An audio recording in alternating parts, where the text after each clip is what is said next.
हमारे बीच में वरिष्ठ समाज सेवी एक्टिविस्ट और देखा जाए तो समाज को नई दिशा देने वाले सतीश बोस जी। और देखा जाए सतीश बोस जी इस समय पूरे देश के अंदर एक बवाल मचा हुआ है। अरविंद केजरीवाल जी हो सकता है मानसिक रूप से पागल हो गए हैं, उनका दिमाग का स्क्रू कहीं ना कहीं हल्का या लूज हो गया है। उन्होंने एक स्टेटमेंट दिया प्रेस कॉन्फ्रेंस करके कि भारतीय करेंसी के ऊपर लक्ष्मी गणेश की तस्वीर होनी चाहिए, साथ साथ जैसे गांधी की है उसी तरीके से। क्या कहेंगे इस बात को लेकर? मैं सबसे पहले तो धन्यवाद देना चाहूँगा आप सभी लोगों का, पत्रकार बंधुओं का, कि आप समाज को एक नई दिशा देने के लिए जिस तरह से डिजिटल प्लेटफॉर्म का इस्तेमाल करके समाज को जोड़ने का काम कर रहे हैं, उसके लिए आप सभी साधुवाद के पात्र हैं। मैं हृदय से आपको मंगल कामनाएं देता हूँ। और जहाँ तक सवाल है वर्तमान राजनीति में नोटों के ऊपर किसी एक निर्धारित धर्म के देवी देवताओं की चित्रों को अंकित करने का, तो इससे मैं बिल्कुल भी सहमत नहीं हूँ। क्योंकि उनके जो तर्क हैं, तर्क बड़ी बुद्धिहीनता वाले तर्क हैं। वो ये कह रहे हैं, आतिशी को आपने टीवी पर सुना होगा, आतिशी ये कह रही है, जो आम आदमी पार्टी की नेत्री हैं, वो ये कह रही है कि अगर नोटों के ऊपर लक्ष्मी और गणेश की फोटो या फिर चित्र को अंकित किया जाएगा तो उससे सभी को आशीर्वाद मिलेगा और उसी के साथ साथ भारतीय अर्थव्यवस्था में सुधार आएगा। तो मैं सबसे पहले ये सवाल पूछना चाहता हूँ माननीय केजरीवाल साहब से कि इतनी बड़ी मूर्खता भरी बात आप कैसे कह सकते हैं? अगर आप एक राजनीतिक दल के इतने बड़े संरक्षक हैं और दल को चला रहे हैं, तो अर्थव्यवस्था को बेहतर करने के लिए आपको बेहतर समझ होनी चाहिए अर्थशास्त्र की। अर्थशास्त्र की समझ को निर्धारित करने के लिए आपको समझ होनी चाहिए कि भारत का आयात कितना है और भारत का निर्यात कितना है, भारत में कितनी इंडस्ट्रीज हैं और उन इंडस्ट्रीज के आधार पर भारत का जीडीपी कितना है, जीडीपी को बढ़ाने के लिए क्या निर्णय लिए जाएं, महंगाई को नियंत्रित करने के लिए किस तरह से रिजर्व बैंक को अपनी पॉलिसीज डिजाइन करनी चाहिए। उस संबंध में आप चर्चा करने के बजाय बड़ी ही मूर्खतापूर्ण निरर्थक बातें आप कर रहे हैं कि नोटों पर किसी निर्धारित धर्म के देवी देवताओं की फोटो लगाई जाए। मैं नहीं समझता कि किसी निर्धारित देवी देवता की फोटो लगाने से आपकी आर्थिक स्थिति में सुधार होगा, या फिर आपके रुपए की कीमत बढ़ जाएगी, या फिर आपका रुपया जो है वो डॉलर के मुकाबले कहीं स्टैंड कर पाएगा। ये बिल्कुल निरर्थक बात है, ये बेवकूफी से भरी बात है। और यहाँ मैं संज्ञान देना चाहूंगा बाबा साहब डॉक्टर भीमराव अंबेडकर जी का। मुझे अच्छे से याद है, मैंने एक थीसिस पढ़ी, थीसिस का नाम था द प्रॉब्लम ऑफ रूपी। भारत में जो प्रॉब्लम ऑफ रूपी के ऊपर जो बाबा साहब के विचार थे वो बड़े गंभीर थे। उन्होंने भारत में चलने वाली जो करेंसी है उसे हिंदी में पत्र मुद्रा कहते हैं, पत्र मुद्रा को 3 हिस्सों में विभक्त करके हमें बताया। उन्होंने बताया कि पहली पत्र मुद्रा होती है प्रादिष्ट पत्र मुद्रा। प्रादिष्ट पत्र मुद्रा जहां 100% गोल्ड का कोष रखा जाता है किसी भी नोट को निर्गमित करने से पूर्व। जैसे 100 रुपए का नोट अगर इशू करना है तो 100 रुपए की नोट की कीमत के बराबर का सोना रिजर्व बैंक में रिजर्व करके रखा जाएगा, तो उसे प्रादिष्ट पत्र मुद्रा कहते थे। भारत में वो चलन में नहीं है। दूसरी बाबा साहब ने बताई परिवर्तनशील पत्र मुद्रा, जहां 50% कोष सोने का होता है, 50% सरकारी गारंटी होती है। जैसे 100 रुपए का नोट अगर इशू करना है तो 50 रुपए की कीमत के बराबर का सोना रिजर्व बैंक में रिजर्व रखा जाएगा और 50 रुपए के बराबर की गारंटी दी जाएगी। वो भी भारत में अभी अवेलेबल नहीं है। तो भारत में वर्तमान में जो पत्र मुद्रा चल रही है, बाबा साहब ने जो हमें बताया, वो है अपरिवर्तनशील पत्र मुद्रा। अपरिवर्तनशील पत्र मुद्रा में सोने का कोष नहीं रखा जाता, वहां केवल और केवल सरकारी गारंटी होती है। अगर आप कोई भी नोट उठाएं भारतीय करेंसी का तो उस पर लिखा होता है, मैं धारक को 100 रुपए अदा करने का वचन देता हूं, और नीचे गवर्नर के सिग्नेचर होते हैं। तो it is just a guarantee, केवल प्रतिभूति है कि आपको हम गारंटी देते हैं कि आपका जो नोट है ये 100 रुपए की वैल्यू लेकर के मार्केट में चलेगा। लेकिन इन सारी अर्थव्यवस्था की गहन अध्ययनता या समझ को मद्देनजर न रखते हुए अरविंद केजरीवाल अगर ये कहते हैं कि उस नोट के ऊपर किसी निर्धारित देवी देवता का फोटो लगाया जाए और उससे आपकी अर्थव्यवस्था में सुधार हो जाएगा, या फिर रुपए की कीमत डॉलर के बराबर हो जाएगी, तो ये बेवकूफी वाली बात है।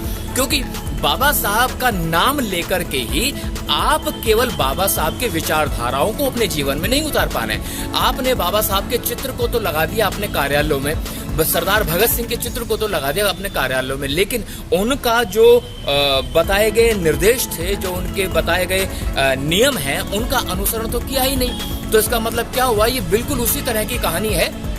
एक बार एक सियार किसी ड्राम में गिर गया जिसमें रंग भरा हुआ था। किसी तरह से अपने आप को बाहर निकाला, तो सियार के ऊपर रंग चढ़ गया।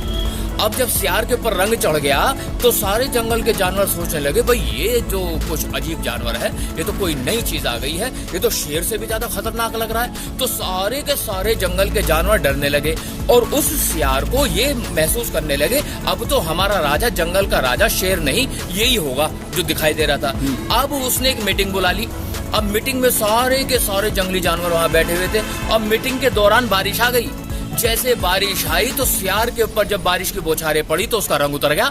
जैसे रंग उतरा तो सब लोगों को पता चल गया, ये तो भाई साहब कोई नया जानवर नहीं है, ये कोई बलिष्ठ जानवर नहीं है, ये तो सियार है जो हमारे आसपास घूमता फिरता रहता है। ठीक उसी तरह से नीले रंग का आवरण ओढ़ करके अरविंद केजरीवाल नाम का सियार हमारे समाज में घुसने का प्रयास कर रहा था।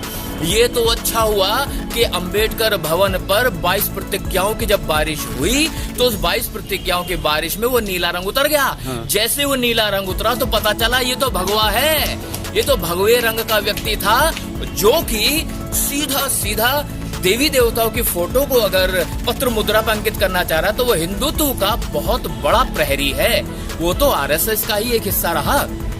अब देखो मजे की बात, उन लोगों ने बड़ी चालाकी से हमारे समाज में एक नए नेतृत्व को पैदा कर दिया कि आम आदमी पार्टी का एक ऐसा नेता जो शोषित पीड़ित दबे कुचले समाज का नेतृत्व करेगा।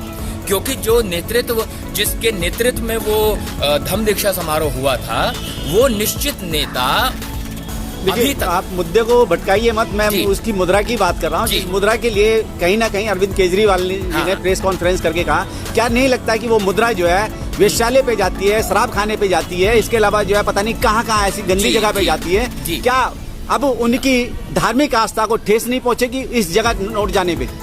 नहीं, आप अगर केवल ये कहें कि पत्र मुद्रा हर जगह जाती है, इसमें कोई दो राय नहीं है। लोग उसमें जो है थूक भी लगाते हैं, अच्छी बुरी जगह सब जगह पत्र मुद्रा जाती है क्योंकि वो एक चलन का हिस्सा है। तो वहाँ अगर धार्मिक भावनाओं को ठेस पहुंचेगा तो ऐसे में दूसरा पहलू ये भी है कि किसी न किसी तरह से हिंदुत्व तो डेवलप हो ही जाएगा ना, हिंदुत्व तो मजबूत हो जाएगा। अगर हिंदुत्व मजबूत हो जाता है तो अंततः आरएसएस मजबूत हो जाती है, अंततः आरएसएस मजबूत हो जाती है तो भारत में हिंदू राष्ट्र का सपना देखने वाले जो लोग हैं उनका सपना साकार होता दिखाई देता है। इसमें कोई दो राय नहीं है कि धार्मिक भावनाओं को ठेस पहुंचना चाहिए क्योंकि रुपया जो है वो सब जगह जाता है। लेकिन अगर थोड़ा सा और गहराई से हम देखें तो आपको पता चलेगा, जिस देवी की मूर्ति को बना करके 9 दिन तक उसकी पूजा की जाती है, उसके बाद उसी को रथ पे बैठा करके नदियों में, नालों में, तालाबों में यूं फेंक के आ जाते हैं, तब धार्मिक भावना का भी तो आहत होना चाहिए।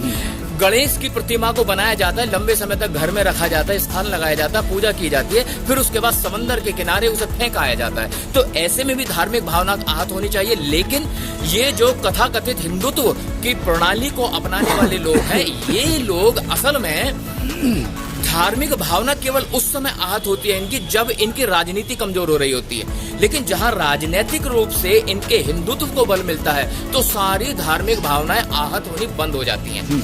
एक्चुअली ये केवल और केवल रणनीति का हिस्सा है, राजनीति है और इससे ज्यादा मैं कुछ नहीं समझता। अगर राजनीतिक परिवेश की बात की जाए अरविंद केजरीवाल की, तो क्या लगता है कि गुजरात चुनाव का स्टैंड है या हिमाचल चुनाव का स्टैंड है, कौन सा ज्यादा प्रमुख है मामला, गुजरात या हिमाचल, इस बात को लेके? असल में मुख्य रूप से तो मैं गुजरात का नाम लेना चाहूंगा।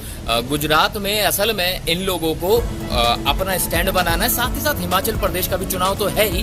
हम दोनों में अगर कंपैरिजन भी करें तो हम कहीं ना कहीं ये पाएंगे कि गुजरात हिंदुत्व की परिपक्व भूमि है और वहां पर आरएसएस अपने दोनों ही बच्चों को डेवलप करना चाहता है।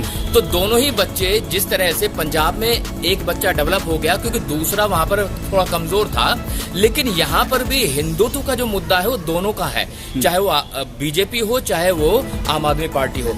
ऐसे में गुजरात को मद्देनजर रखते हुए, आगे दिखाते हुए कहीं ना कहीं वो हिमाचल प्रदेश को भी टारगेट कर रहे हैं क्योंकि हर वो जगह जहां पर कांग्रेस मजबूत है वहां पर आम आदमी पार्टी को डेवलप करना ही इन्हें होगा और ये कर रहे हैं। अगर वहां हमारी बीएसपी डेवलप हो जाती तो वहां आम आदमी पार्टी इनपुट में आ ही नहीं पाती। लेकिन हम लोगों के जो नेता थे उन्होंने उस दिशा में काम नहीं किया। तो ऐसे में मैं यहाँ समझ रहा हूँ कि जो चुनाव है, चुनाव दोनों प्रदेशों में है, दोनों प्रदेशों में राजनीतिक दल अपनी शक्ति को प्रदर्शित करना चाहते हैं और ज्यादा से ज्यादा वोट लेना चाहते हैं। उसमें आम आदमी पार्टी भी हर एक मुद्दे को अपना जो है उसका मुद्दे का इस्तेमाल करना चाहते हैं ताकि उन्हें ज्यादा से ज्यादा वोट मिल सके। अच्छा, आखिर में चलते चलते अगर लोगों को अवेयर करना हो, उनको समझाना हो, बताना हो, तो सतीश बोस जी के माध्यम से क्या आप कहना चाहिए? आप खुद मैं एक लाइन में बात खत्म करूंगा कि हमें अरविंद केजरीवाल से समझना पड़ेगा, क्योंकि वो अंततः हिंदुत्व का ही मुद्दा लेकर के चल रहे हैं और हम अम्बेडकरवादी लोग हैं, हम समतावादी लोग हैं, हम समानता की बात करते हैं, हम ऊंच नीच भेदभाव की बात नहीं करते, जात पात धर्म बिरादरी की बात नहीं करते, हम सबको समान दृष्टि से देखते हैं। लेकिन जब बात हिंदुत्व की आती है तो वहाँ वर्ण व्यवस्था भी आती है, जब वर्ण व्यवस्था आती है तो जातिवाद भी आता है, तो वहाँ सारे भेदभाव पहले की तरह पुनर्जीवित हो उठेंगे और हिंदुत्व को पूरी तरह सपोर्ट करता है आम आदमी पार्टी भी और बीजेपी भी। चलिए, धन्यवाद आप। बहुत बहुत साधुवाद।